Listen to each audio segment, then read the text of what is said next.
Bonjour à tous, bienvenue en direct sur Zoom Invest en ce mercredi 30 juin.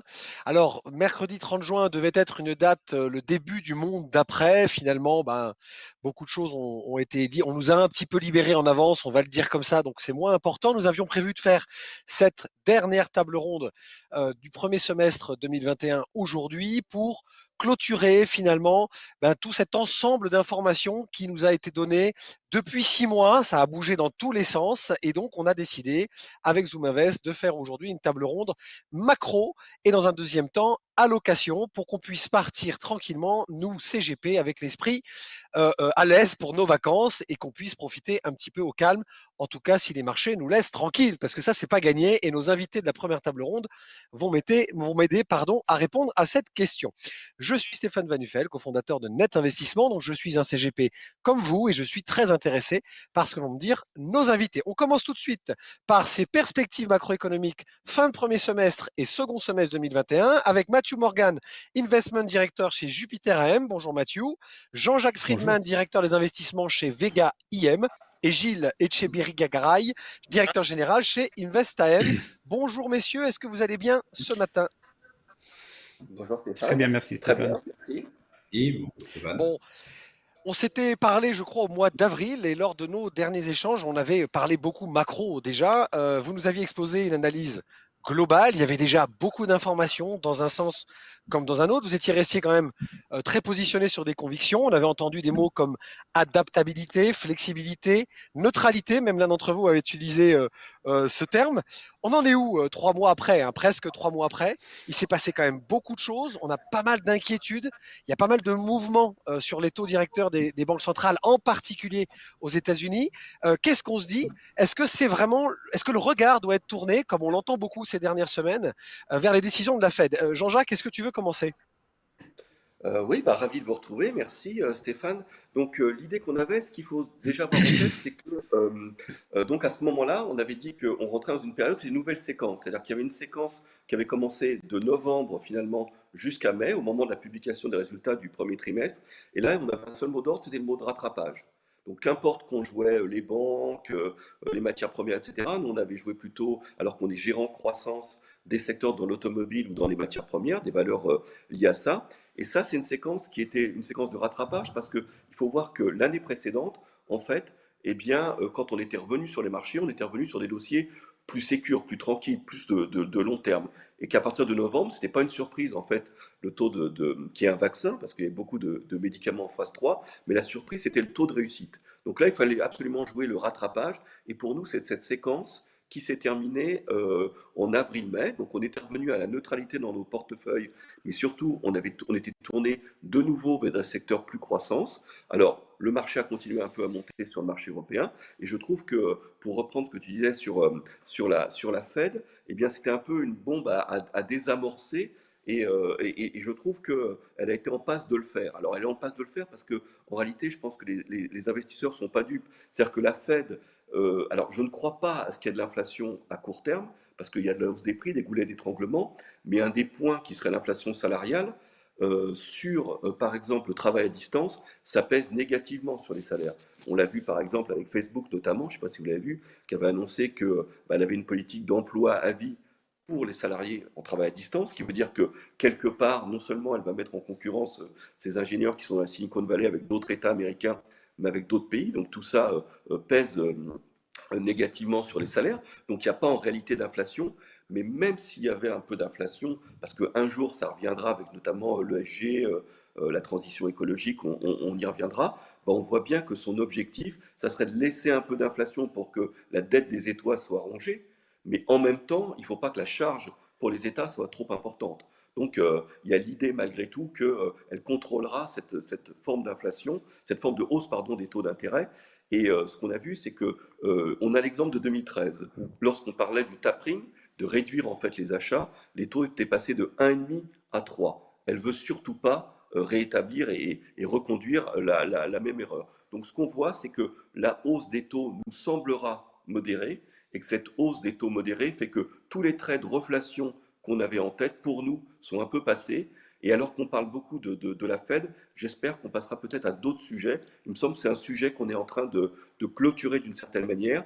L'idée, c'était que sa nouvelle stratégie, sa nouvelle politique qui consistait à dire je me concentre sur l'emploi avec des critères très importants, parce que d'un point de vue sociétal, il faut que tout le monde travaille, et je laisse un peu filer l'inflation, on voit bien que si besoin, elle sera présente sur l'inflation. Et quand on parle de remonter ses taux en 2022-2023, les promesses n'engagent que ceux qui les écoutent, quoi. Elle arrive, évidemment. en disant ça, à faire passer finalement ce message-là. Et puis juste un petit mot aussi, parce que j'ai entendu le fait perte de crédibilité sur la Fed et autres. Pour moi, c'est un jeu de rôle, quoi. C'est-à-dire que personne ne ment, mais le patron de la Fed, Powell, c'est un metteur en scène qui met en place et qui avance finalement un colombe et un faucon. Chacun parle et finalement, ça distille, tu vois, la petite musique, ça distille le message, comme quoi eux-mêmes, il y a un débat. Alors que si la C'est le Fed rôle de disait la non, non, Fed un mais peu, ouais. vous Ouais, inquiétez pas, il y c'est a le de rôle de la l'inflation, Fed. voilà, les investisseurs pourraient critiquer ça. Alors que là, finalement, le débat interne ayant lieu chez eux, bah, les investisseurs se disent bon, bah, on comprend, ils maîtrisent ça, ils gèrent ça, ils seront pragmatiques.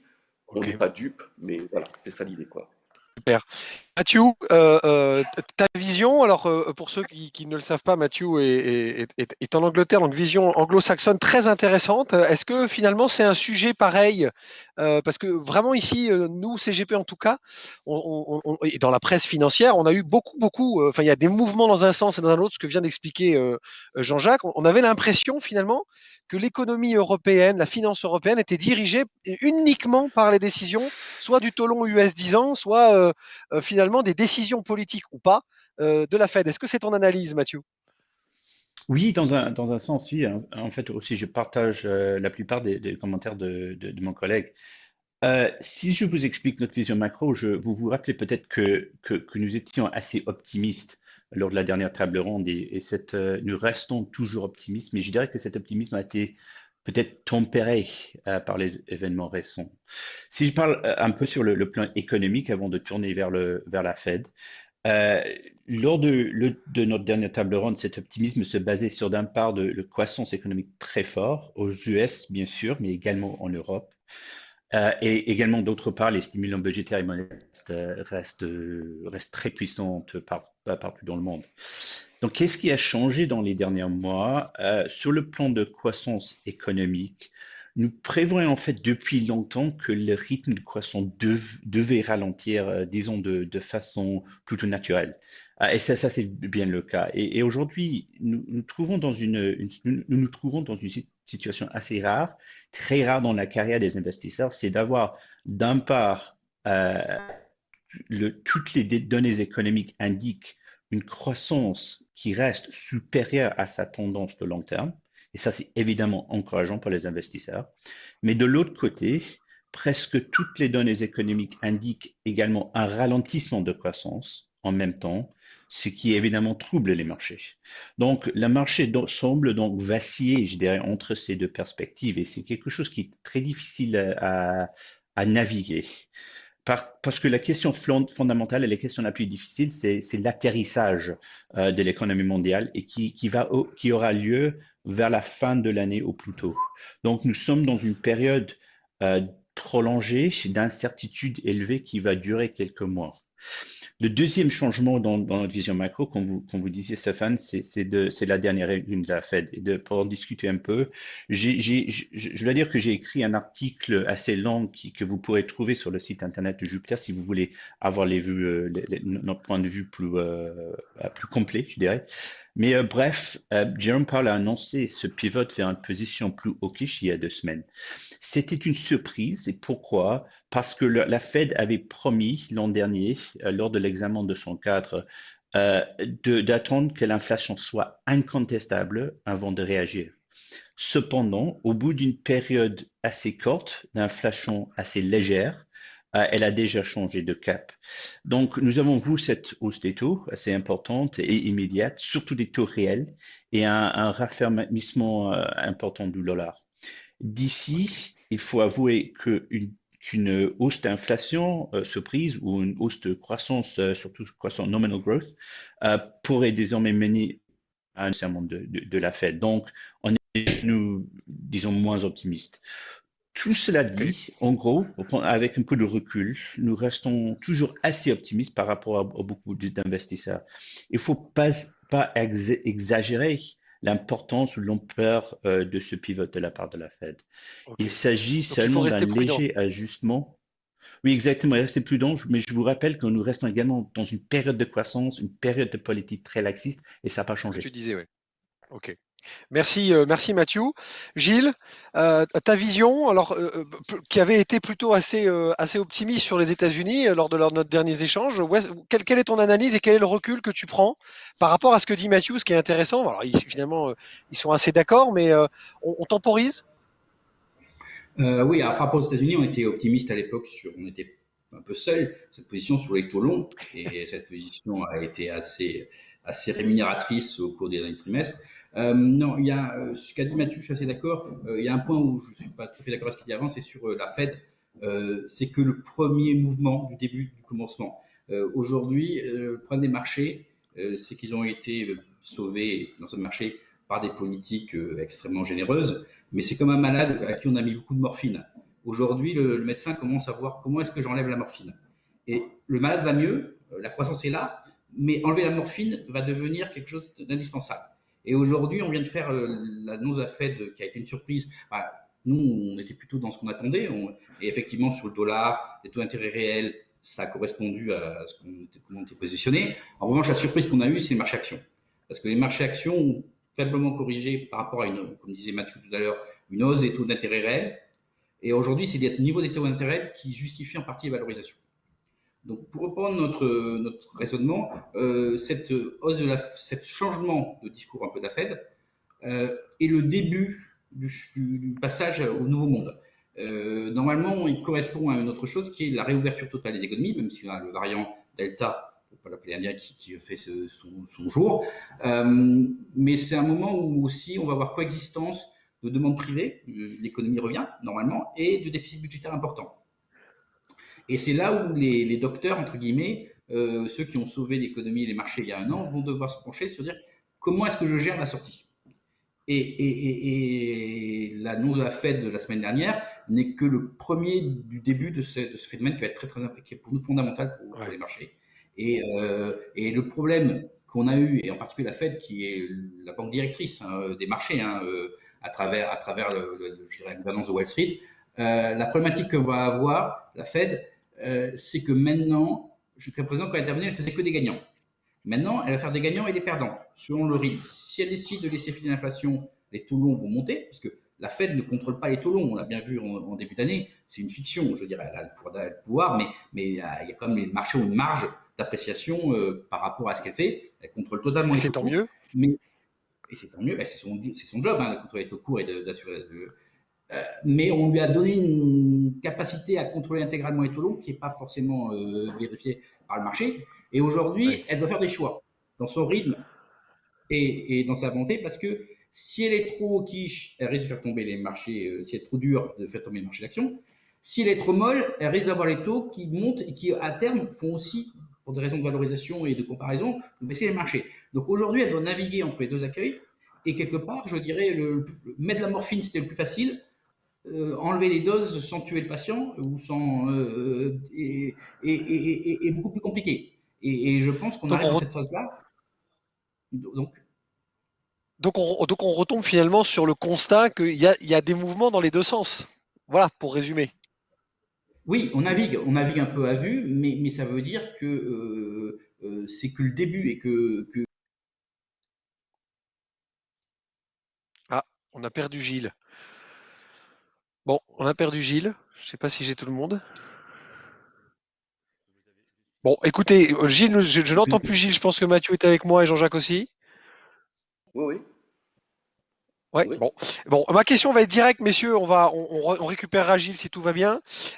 Alors, les arguments que vous développez, finalement, c'est pas surprenant, mais on se l'est dit. Il y a des mouvements dans tous les sens. Cette image du patient qui a été entre guillemets soutenue par de la morphine et qui maintenant doit se nettoyer finalement d'un poison bénéfique à un moment donné.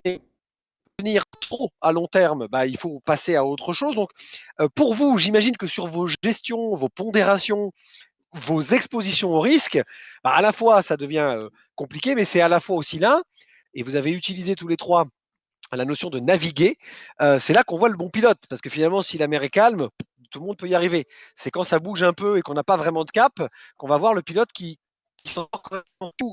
Comment on construit aujourd'hui une vision, comment on peut finalement se dire j'étais optimiste et je suis un peu moins, mais je vais quand même aller chercher le bon équilibre, ratio, risque, rendement classique quand on est gérant comme toi. C'est Vous voulez pour que qui, je Stéphane? commence, Stéphane, ou? Vas-y, Mathieu. Ouais. Oui, donc, rappelez que nous restons optimistes, mais cet optimisme a été diminué. Et donc, ce que nous avons fait, c'est de réduire le risque total des portefeuilles, parce que cette incertitude sur le plan économique, le plan politique a empiré. Et donc, plus précisément, nous avons réduit certaines positions risquées, surtout dans les actions dans les devises émergentes. Mais tout cela dit, la tendance macro globale, selon nous, n'a pas changé. Et par conséquent, c'est seulement la construction du portefeuille de son portefeuille qui est différente. L'allocation globale elle-même est presque inchangée au top level. Donc, nous avons presque les mêmes préférences dans les portefeuilles, mais avec moins de conviction et donc moins de risques. Même après la rotation des dernières semaines, nous continuons à préférer les actions européennes par rapport aux US. L'Europe en particulier peut continuer à rouvrir, à rattraper les US. Par exemple, les données économiques allemandes de cette semaine, annoncées lundi, étaient toujours encourageantes. Donc, pour résumer, dans les actions, nous investissons dans les actions européennes, au Royaume-Uni. Par contre, la pondération aux US est neutre. Dans l'obligataire, nous continuons à préférer les obligations au rendement crédit financier par rapport à l'investment grade sur toutes les juridictions différentes. Nous aimons également la gestion alternative et les devises des marchés émergents, mais elles sont toujours soigneusement sélectionnées, je dirais. Aussi, nous aimons les produits de base. Et pour ce qui est intéressant, nous avons également de certaines positions thématiques dans les portefeuilles qui visent à profiter des termes à long terme. Par exemple, l'énergie renouvelable, les crédits de carbone, l'infrastructure. Mais donc, peut-être pour finir, moi, j'aime pas trop parler de l'incertitude. Je trouve que dans notre industrie, tout le monde aime toujours évoquer une incertitude, mais le monde est par définition incertain. Ouais. Mais en ce moment, je dois avouer que nous passons actuellement d'une période de clarté relative. Il y a quelques mois, quand j'étais sur la dernière table ronde, la vision macro était assez claire. Mais nous passons à une période pour nous qui est beaucoup plus nébuleuse. Et donc, je ne suis pas embarrassé de vous avouer, par exemple, que notre conviction envers le dollar américain est très bas aujourd'hui. Donc, pendant cet été, il va falloir continuer à analyser les données, le bavardage de la Fed, toute information, information, parce qu'il s'agit d'identifier la nature vraie de la prochaine stage du cycle où on va atterrir en septembre et au début de 2022. Donc, heureusement, nous avons dans notre boîte d'outils toute la flexibilité pour s'y adapter, mais on fait du travail là-dessus en ce moment. Ok, merci Mathieu, très bien, c'est très franc en tout cas, mais rassurant aussi parce que finalement on voit que tout n'a pas changé pour autant et que les convictions solides, que ce soit sur l'obligataire ou l'action, restent en place. Gilles, on a été coupé sur la fin de ton propos et je disais sur la transition que évidemment tu nous avais exposé qu'il y avait comme ça une notion de mouvement assez perpétuel. Est-ce que ça a eu une importance sur ta gestion par rapport à ce qu'on se disait il y a 3 mois? Maintenant, par exemple, que vous avez tiré votre épingle du jeu sur les US, est-ce que c'est toujours le cas? Comment vous avez repositionné vos pondérations? Alors, on ne les a pas beaucoup repositionnés parce qu'effectivement, on essaie de gérer, comme j'ai dit tout à l'heure, on est sur une ligne de crête. Une ligne de crête où on peut avoir une vision inflationniste ou une vision déflationniste avec le Fed plus dur que prévu, qui doit naviguer ça. Et donc, on a construit des portefeuilles où on a du dollar, donc on a bien gagné avec la Fed. On a des taux US, on les garde parce que c'est diversifiant. Mais on a aussi la value si on a un risque un peu de dérapage ou des matières premières pour dérapage inflationniste. Et tout ça nous permet de construire des portefeuilles robustes qui passent un peu ce cap de marché. Et je veux dire, notre travail là-dedans est d'anticiper un peu. Bon, on avait vu, je pense, assez correctement le fait que la Fed serait plus dure que prévu. Donc, la partie des gestions dollar a marché. On avait vu aussi la tech, on avait recentré nos portefeuilles puisque les taux baissent. Donc, ça favorise plutôt la valeur de croissance. Ça aussi, on a correctement. Après, on pensait qu'il y aurait un choc plus important sur les marchés. On a été déçus, mais c'est peut-être une bonne chose qu'on a été déçus, en l'occurrence, que le choc n'ait pas été aussi fort. Mais c'est quelque chose qu'on garde en mémoire parce qu'il y a un moment où si ça continue, si la Fed dit, vous savez quoi, je vais vraiment monter les taux en 2022, ce qui est pour nous et notre conviction, parce que l'inflation sous-jacente sur l'immobilier, tout ça, on était assez calme, on ne pensait pas qu'il y avait une croissance d'inflation à court terme, mais on est plus conscient qu'il y aura de l'inflation à moyen terme. Et donc pour nous, la montée de la Fed, et même on risque d'avoir des montées de taux un peu plus tôt que prévu. Et quand ça va infuser dans le marché, ça risque de faire des réalignements assez forts. Et nous, on est positionné plutôt pour ce genre de scénario, de monter les taux d'intérêt réels avec donc un mix de tout ça. Super, écoute, super. Donc, Jean-Jacques, même question parce que je vais pas te faire sortir du truc. Alors, je suis obligé, Jean-Jacques, là, tu avais prononcé le nom de neutralité un peu la dernière fois. Tu étais moins Oui, optimiste. bien Donc, sûr. ça m'intéresse de voir comment vous avez, vous, recentré peut-être ou pas d'ailleurs, votre façon de gérer depuis le mois d'avril. Si, bien sûr, on l'a fait. On a différents métiers. Sur le métier, par exemple, de gérant thématique, bien, on s'est concentré, par exemple, sur les technologies de l'information, qui représentent aujourd'hui 40% des portefeuilles. Quand on gère des fonds de croissance, on avait fait une parenthèse, en fait, que je disais entre novembre et mai, où on était rentré du cyclique. Donc on est sorti de ces dossiers-là pour revenir vers des thématiques qui nous correspondent davantage, là encore sur la tech, sur le luxe notamment, et puis sur les mandats de gestion, où là il y a une approche à la fois taux et à la fois géographique. Bah, non seulement on s'est recentré sur ces dossiers-là, mais on a coupé également un peu la surexposition européenne parce que l'Europe, c'était le trade un peu de la reflation, parce qu'elle bénéficiait à la fois finalement de secteurs qui étaient plus traditionnels, et puis elle bénéficiait des plans de relance également importants aux États-Unis, sans souffrir d'une possible remontée des taux. Donc là aussi, c'est quelque chose qu'on a réduit, et il nous semble que ça soit américaine ou chinoise, devrait plutôt mieux passer en fait cette période. Je pense qu'on va revenir sur des tendances de fond aujourd'hui, et je pense que de jouer simplement la surexposition et le rattrapage. L'objectif pendant 6 mois, c'était de s'accrocher aux indices en se disant bah, on va vers quelque chose avec des indices qui montent plus. Aujourd'hui, on voit quelque chose de plus neutre, et je pense qu'il faut de nouveau revenir vers un peu une dichotomie des marchés, une polarisation. Et je pense que on parle beaucoup de la Fed, mais je pense qu'on va parler peut-être de la suite. On va parler des valorisations qui peuvent être plus élevées, du débat qu'il peut y avoir là-dessus, de voir qu'il y a peut-être certaines valorisations qui peuvent sembler élevées, même si en termes de prime de risque par rapport au taux d'intérêt, je pense que le marché arrivera à se faire une raison, mais il le fera sur des secteurs qui, eux, peuvent avoir des croissances de résultats qui absorbent en fait ces valorisations un peu élevées. Et je vois que notamment en termes de résultats et même en termes de comportement des marchés, eh bien on voit qu'il ne se passait pas grand-chose depuis le début de l'année sur par exemple les GAFA et que ça refrétit de nouveau. Et pour nous, c'est un indice important qui vient conforter justement cette rotation vers des secteurs plus de croissance. La notion de croissance-qualité est indispensable de nouveau à ce stade, à mon avis. Bon, merci pour cette conviction qui donc finalement est un peu plus optimiste que la dernière fois, si je le comprends bien, ou en tout cas on sent qu'il y a de la recherche de perspectives et dans les perspectives et les opportunités, et moi je trouve ça bien. Bon, Ouais. messieurs, Il, évidemment, fa- vous le savez, à chaque fois il je vous le fallait dis, les ça fait deux. déjà 24 minutes. Pardon? Non, il fallait les deux. Il fallait réduire la Il voilure et se fallait les remettre sur deux. la Bah non, mais croissance. c'est voilà, Ok, ouais, tout à c'est fait. pour ça. Moi, je suis assez satisfait. Alors justement, bah, je rebondis sur ce que tu disais. Tu dis, Jean-Jacques, ça fait 24 minutes qu'on est ensemble, parce que le temps file évidemment à chaque fois à une vitesse incroyable. Euh, Maintenant, pour être concret, parce que comme je le disais tout à l'heure, c'est la dernière table ronde finalement de ce premier semestre. Là, on a vraiment senti dans vos convictions, même s'il n'y a pas d'énormes mouvements, bah, que grosso modo, restez quand même. Je perçois un certain optimisme. Donc, comment on fait? Qu'est-ce qu'on met et qu'est-ce qu'on va chercher sur votre gamme? Est-ce qu'on garde finalement vos conseils d'il y a 2 ou 3 mois? Gilles, je te laisse commencer. Est-ce qu'on reste sur le même principe habituel? Nous, on met nos choix dans nos portefeuilles puisqu'on gère que trois fonds profilés, Voilà. SRRI 3, SRRI 4 et SRRI 5.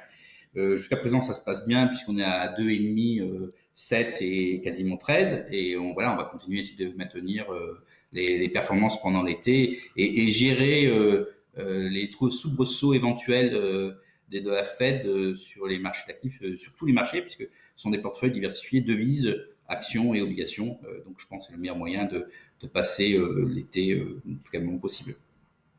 La différence étant évidemment une exposition au risque entre les trois. C'est pour ça que Le, chacun le a un SRI, rendement. le SRI 3 est à 30% d'actions, le SRI 4 est à 60% d'actions et le SRI 5 est à 85% d'actions.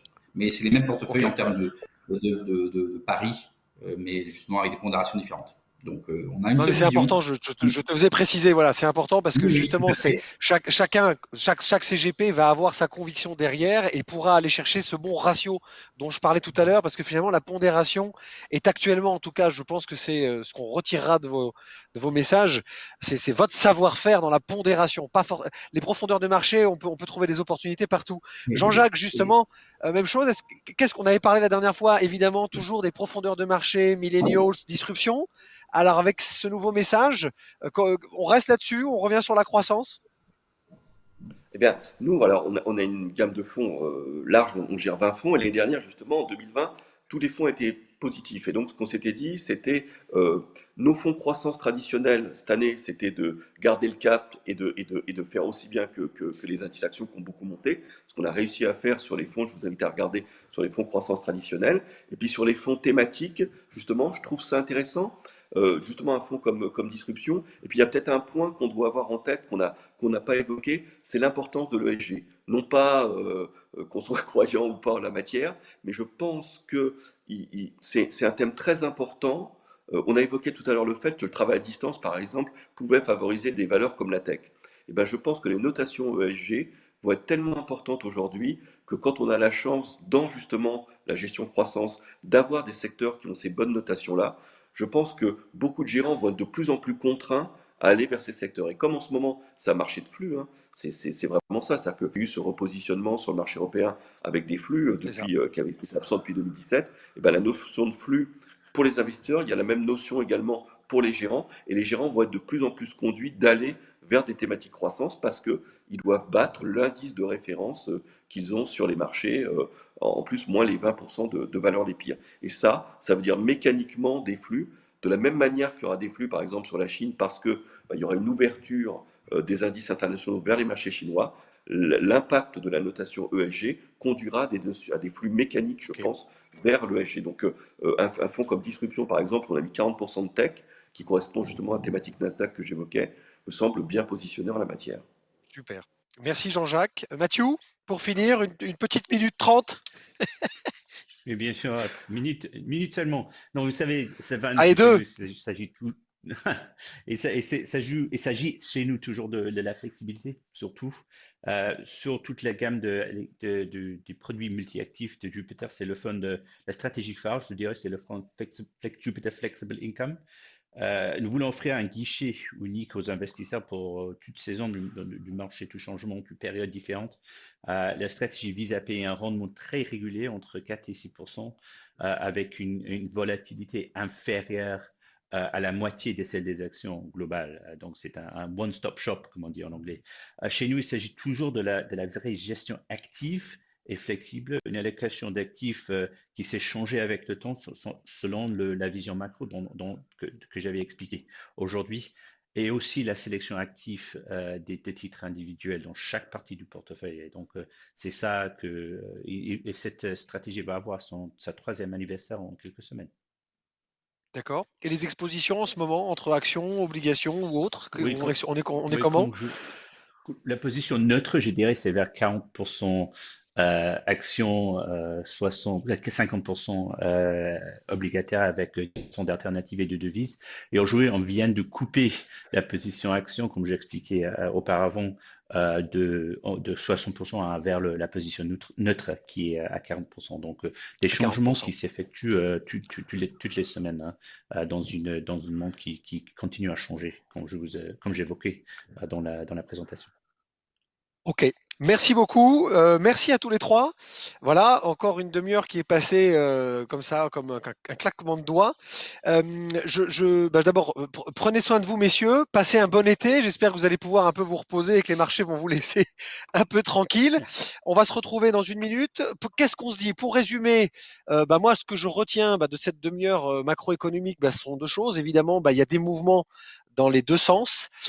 Évidemment, l'information US, Europe reste assez perturbante, mais on ressent quand même de nos trois intervenants qu'il y a peut-être moins d'optimisme qu'il y en avait lors de notre dernière table macro au mois d'avril, mais que pour autant les pondérations actions restent quand même assez importantes et que la notion neutre fait qu'on n'est pas à la veille d'une catastrophe. Évidemment, il va falloir surveiller de très près tout ce qui se passe et nos trois invités, évidemment, nous l'ont rappelé avec pertinence. On n'oublie pas que toutes les équipes sales sont à disposition si vous voulez rentrer un peu plus dans le détail de ce qui a été exposé par Mathieu, Jean-Jacques et Gilles. On se retrouve dans 15 ou 20 secondes avec la suite de notre table ronde allocation d'actifs.